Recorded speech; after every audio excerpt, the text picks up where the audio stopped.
Hello दोस्तों, जय Shri Mahakal. Welcome to my YouTube channel. मैं आपका दोस्त राज प्रजापत आज फिर मेरे दोस्त आर्मी लवर्स के लिए लेकर आया हूँ वही 8 से 10 क्वेश्चन जनरल नॉलेज के, हमारे सामान्य ज्ञान के क्वेश्चंस, जिनको हम अच्छे से डिस्कस करेंगे।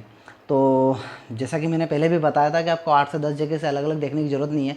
मेरे वीडियोस को आप निरंतर देखिए, कंटिन्यू देखिए, जो कि आपके लिए मोर देन सफिशिएंट होंगे। वो मेरे दोस्त जो कंटिन्यू फिजिकल की तैयारी कर रहे हैं, रात में पढ़ते हैं, नींद आ जाती है क्योंकि अर्ली मॉर्निंग उठ के उनको दौड़ने भी जाना होता है। तो फिजिकल में वो 100/100 मारने की कोशिश करते, फिर वहाँ तो हो जाता है, लेकिन फिर रही बात हमारी एग्ज़ाम की, तो एग्ज़ाम में कहीं ना कहीं हम चूक जाते हैं। सो हम बाकी डिस्कस बाद में करें, पहले हम क्वेश्चंस को देखते हैं कि किस प्रकार क्वेश्चन पूछे जाते हैं, और जो पूछे गए हैं और जो आने वाले जैसे हैं वैसे क्वेश्चन हम डिस्कस करने वाले हैं। तो टाइम वेस्ट ना करते हुए हम स्टार्ट करते हैं पहले क्वेश्चन से। पहला क्वेश्चन है कि बीएसएफ का पूरा नाम क्या है। बीएसएफ का पूरा नाम क्या है? तो दोस्तों, बीएसएफ का हिंदी में भी आ सकता है ऑप्शन में, और इंग्लिश में भी आ सकता है। ठीक है, तो इसको कहते हैं सीमा सुरक्षा बल। बीएसएफ का पूरा नाम क्या है, फुल फॉर्म क्या है? सीमा सुरक्षा बल। हिंदी में भी हो सकता है सीमा सुरक्षा बल, और इंग्लिश में भी हो सकता है। इंग्लिश में होगा तो आपको बी से बॉर्डर, एस से सिक्योरिटी, एफ से force, border of security force. BSF का फुल फॉर्म क्या होगा? Border of security force. और अगर हिंदी में आएगा तो वो आएगा सीमा सुरक्षा बल। अब हम देखते हैं नेक्स्ट वाला क्वेश्चन। नेक्स्ट वाला क्वेश्चन क्या है? लोकसभा का पहला अध्यक्ष कौन था? इसको लोकसभा का पहला अध्यक्ष, इसको हम लोकसभा स्पीकर भी कह सकते हैं। और लोकसभा के पहले स्पीकर थे हमारे जीवी मावलंकर। लिख लेते हैं हम नाम, जीवी मावलंकर। ये हमारे मावलंकर, ये हमारे लोकसभा के पहले अध्यक्ष हैं। तो ये भी आ सकता है और ये भी आ सकता है कि अभी वर्तमान में हमारे लोकसभा अध्यक्ष कौन है? तो वर्तमान में हमारे लोकसभा अध्यक्ष है अभी ओम बिरला। कौन है दोस्तों? ओम बिरला हमारे वर्तमान के लोकसभा स्पीकर, लोकसभा अध्यक्ष हैं। और ये कौन से नंबर के हैं? तो ये 17वें नंबर के हैं। अगर ऐसा आ गया क्वेश्चन में कि 16वें नंबर के कौन है? ओम बिरला दे दिया कि लोकसभा अध्यक्ष अभी वर्तमान में ओम बिरला है। इनके पहले कौन थे? तो इनके पहले हमारे लोकसभा अध्यक्ष कौन थे? सुमित्रा महाजन। कौन थे इनके पहले? सुमित्रा महाजन। और सबसे पहले वाले पूछे कि लोकसभा का पहला अध्यक्ष, पहले स्पीकर कौन थे? तो वो थे जीवी मावलंकर। इन्होंने ही इसकी स्थापना की थी। नेक्स्ट क्वेश्चन है, छत्रपति शिवाजी को हराने के लिए औरंगजेब ने भेजा था। छत्रपति शिवाजी, शिवाजी जैसे कि आप जानते हैं, शिवाजी का नाम किसने नहीं सुना है।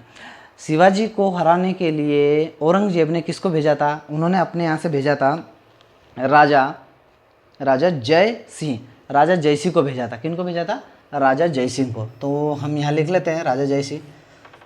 राजा जय सिंह, राजा जय सिंह को उन्होंने किसको हराने के लिए भेजा था? छत्रपति शिवाजी को हराने के लिए औरंगजेब ने किसको भेजा था? राजा जय सिंह को भेजा था। ठीक है, अब नेक्स्ट क्वेश्चन है हमारा, आरंभिक बौद्ध साहित्य भाषा में रचे गए हैं। तो बताइए, आरंभिक जो बौद्ध साहित्य है वो किस में रचे गए हैं? ये प्रश्न है। ऑप्शन आएंगे हमारे, पाली है, प्राकृत है, अपभ्रंश है, अलग अलग भाषा दे रखी होगी, तो उनमें से हमको एक चुनना है। तो इसका क्या है? आरंभिक बौद्ध साहित्य भाषा में रचे गए थे। किस भाषा में रचे गए थे आरंभिक बौद्ध साहित्य? वो हमारे पाली भाषा में रचे गए थे। किस भाषा में रचे गए थे? पाली भाषा में। अच्छा दोस्तों, एक क्वेश्चन ये भी आ सकता है इसके अलावा। देखो, दो साहित्य, बौद्ध साहित्य और जैन साहित्य। ठीक है, बौद्ध धर्म और जैन धर्म, हम हमेशा कंफ्यूज हो जाते हैं दोनों में। हम याद कर लेते हैं कि इसमें ये है, इसमें ये है, लेकिन कहीं ना कहीं कंफ्यूजन हो जाता है। तो बौद्ध साहित्य के जब भी आए तो उनके ग्रंथ काय में रचे गए थे? हमारी पाली भाषा में रचे गए थे। और जैन धर्म का आ जाए कि जैन साहित्य किस में रचे गए थे?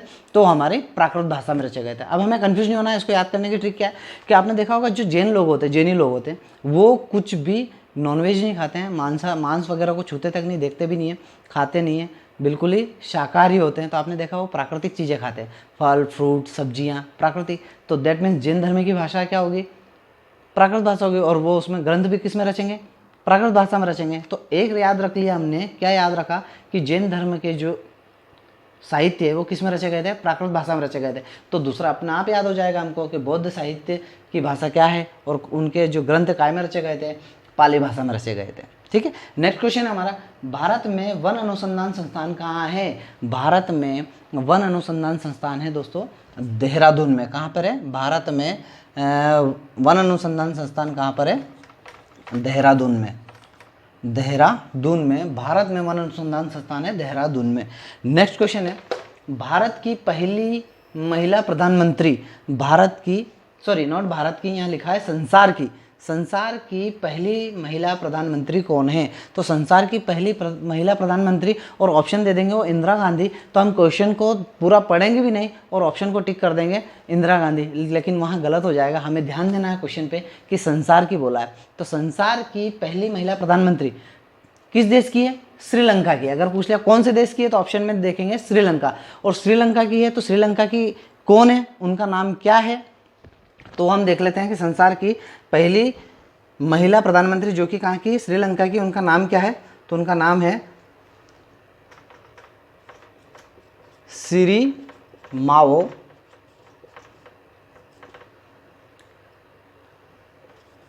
भंडारनाइके। सिरिमाओ भंडारनाइके संसार की पहली महिला प्रधानमंत्री कौन से देश की है? तो वो है श्रीलंका की। और उनका क्या नाम है? तो उनका नाम है सिरिमाओ भंडारनाइके। तो आपको सिरिमाओ ना याद रहे तो अपने माइंड में ये शब्द तो आप अच्छे से याद रख सकते हैं, भंडारनाइके, भंडार, ठीक है, भंडार से याद रखो, भंडारनाइके। ये हमारी संसार की सबसे पहली महिला प्रधानमंत्री है और किस देश की है? श्रीलंका की है। अब हम बात करते हैं भारत की। तो भारत के पहले प्रधानमंत्री कौन है? बताइए। जवाहरलाल नेहरू। हमारे देश के पहले प्रधानमंत्री जवाहरलाल नेहरू है। और अगर पूछा जाए कि पहली महिला प्रधानमंत्री कौन है तो वो इन्हीं की पुत्री, इन्हीं की बेटी कौन है? श्रीमती इंदिरा गांधी। श्रीमती इंदिरा गांधी कहाँ की? हमारे भारत की पहली महिला प्रधानमंत्री श्रीमती इंदिरा गांधी, और हमारे पहले प्रधानमंत्री जवाहरलाल नेहरू। ठीक है, नेक्स्ट क्वेश्चन है हमारा, भारत में रेल डब्बे बनाए जाते हैं। भारत में रेल डब्बे कहाँ बनाए जाते हैं? तो आपने देखा होगा जो रेल के डब्बे हैं, कोई भी चीज़ नई बनती है, ठीक है, तो कोई भी चीज़ नई बनती है तो उनका हम क्या करते हैं? देखिए, भारत में रेल डब्बे बनाए जाते हैं। इसका नाम देखिएगा आप, पहले नाम लिख लेते हैं अपन। भारत में रेल डब्बे बनाए जाते हैं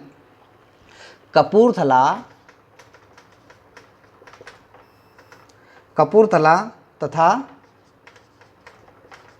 पेरम्बूर। कपूरथला तथा पेरम्बूर। तो मैंने क्या कहा था आपसे कि भारत में रेल डब्बे बनाए जाते हैं। तो रेल डब्बे, कोई भी चीज़ नई चीज़ बनाई जाती है तो हम क्या करते हैं? दीपक लगाते हैं, कपूर लगाते हैं। तो कपूर से याद रखें कि कपूर कब लगाया? जब रेल डब्बे बनाए गए। दैट मीन्स हमारे दिमाग में, सिर्फ मैं एक याद करने की ट्रिक बता रहा हूँ कि हमको कैसे याद करना है। किसी भी चीज़ को किसी से हम रिलेट कर लेंगे तो उसको याद रखने में आसानी होगी, हमें उसे डबल नहीं पढ़ना पड़ेगा। जैसे ही आएगा हम चारों ऑप्शन में से तुरंत उसको टिक कर देंगे। क्या? कि भारत में रेल डब्बे बनाए जाते हैं कहाँ पर? कपूरथला तथा पेरम्बूर में। कहाँ पर? कपूरथला तथा पेरम्बूर में। नेक्स्ट है कि जय जवान जय किसान का नारा किसने दिया था? बहुत ही इजी और बहुत ही आसान क्वेश्चन है, लेकिन यहाँ पर भी कुछ स्टूडेंट कंफ्यूज हो जाते हैं कि ये किसने दिया था? गांधी जी ने दिया था, नेहरू जी ने दिया था, जवाहरलाल ने दिया, दैट मीन्स किन ने दिया था? ये हमको नाम याद नहीं रहता। मैं याद कराने का तरीका बताता हूँ कि जय जवान जय किसान, जवानों से याद आया। जवान क्या होते हैं? बहादुर होते हैं। बस इतना सा फिक्स कर लो माइंड में कि जवान क्या होते हैं? बहादुर। दैट मीन्स जय जवान जय किसान का नारा किसने दिया था? लाल बहादुर शास्त्री ने दिया था। किन्होंने दिया था दोस्तों? लाल बहादुर शास्त्री। लाल बहादुर शास्त्री ने जय जवान जय किसान का नारा दिया था। नेक्स्ट क्वेश्चन है हमारा, बजरंग पुनिया किस खेल से संबंधित है? बजरंग पुनिया किस खेल से संबंधित है? आपने देखा बजरंग, बजरंग जैसे ही नाम आता है अपने माइंड में क्या क्लिक होता है? वही पहलवान वाली बात। दैट मीन्स वो क्या करेंगे? कुश्ती करेंगे। तो बजरंग पुनिया किस खेल से संबंधित है? किस खेल से संबंधित है? कुश्ती से। मुझे लगता है कि आप नहीं भूल पाएंगे, ठीक है, इसको याद कर लेना कि बजरंग पुनिया किस खेल से संबंधित है? कुश्ती से। ऐसा किसी न किसी एक व्यक्ति का जरूर आएगा कि वो किस खेल से संबंधित है। तो हमको ये हर लेक्चर में हम एक न एक डिस्कस करते जाएंगे ताकि आपको याद रहता जाए, और याद करने का किसी न किसी चीज़ से रिलेट करके याद करेंगे, आपको डबल पढ़ने की आवश्यकता नहीं होगी। अगला है, गेटवे ऑफ इंडिया स्थित है। गेटवे ऑफ इंडिया स्थित है। हमारे दोस्त कंफ्यूज हो जाते हैं, गेटवे ऑफ इंडिया पूछ रहे हैं या इंडिया गेट पूछ रहे हैं। दोनों चीज़ें लग तो एक जैसी रही है, लेकिन कहीं ना कहीं दोनों में बहुत ज़्यादा डिफरेंस है, ठीक है। एक गेटवे ऑफ इंडिया है, एक इंडिया गेट है। हम गेटवे ऑफ इंडिया की बात करते हैं। गेटवे ऑफ इंडिया स्थित है, कहाँ पर स्थित है? गेटवे ऑफ इंडिया स्थित है मुंबई में दोस्तों। कहाँ स्थित है?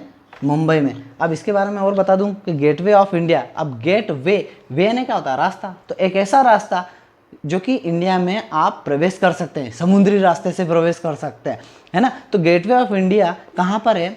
मुंबई में स्थित है। यहीं से कुछ आतंकवादी, आपने देखा कुछ समय पहले, आपने पेपर की सुर्खियों में था, बहुत पढ़ा भी होगा, ठीक है, कि गेट वहाँ से कुछ लोग आतंकवादी हमारे इंडिया में घुसे थे और उन्होंने हमारे ताज होटल पर हमला किया था, बम ब्लास्ट किया था उन्होंने, याद आया होगा आपको, है ना। एक है हमारा इंडिया गेट। इंडिया गेट कहाँ है दोस्तों? इंडिया गेट है दिल्ली में। कहाँ पर है? India Gate. तो इस क्वेश्चन से 2 क्वेश्चन तैयार हो गए हमारे कि गेटवे ऑफ इंडिया स्थित है कहाँ पर? मुंबई में। और इंडिया गेट कहाँ पर है? दिल्ली में। तो ये चीज़ें हमको अच्छे से रिमाइंड कर लेना है, याद कर लेना है दोस्तों, ठीक है। और बस इतना ही हमें डिस्कस करना था आज, है ना। और हम नेक्स्ट लेक्चर में डिस्कस करते जाएंगे। तो आप कंटिन्यू, अगर आपको लेक्चर अच्छा लगा हो तो कंटिन्यू इसको सब्सक्राइब करें और अपने उन दोस्तों को जो आर्मी लवर से, जो आर्मी की तैयारी कर रहे हैं, जो फिजिकल को ज़्यादा टाइम दे रहे हैं लेकिन पढ़ नहीं पा रहे हैं, ऐसे दोस्तों को शेयर कीजिए दोस्तों, जिससे आपका भी फ़ायदा हो और उनका भी फ़ायदा हो। तो आपके लिए एक बात कहूँगा कि निंदा से घबरा कर अपने लक्ष्य को ना छोड़े, क्योंकि लक्ष्य मिलते ही निंदा करने वालों की राय बदल जाती है दोस्तों, ठीक है। तो तैयारी करते रहें। जय श्री महाकाल।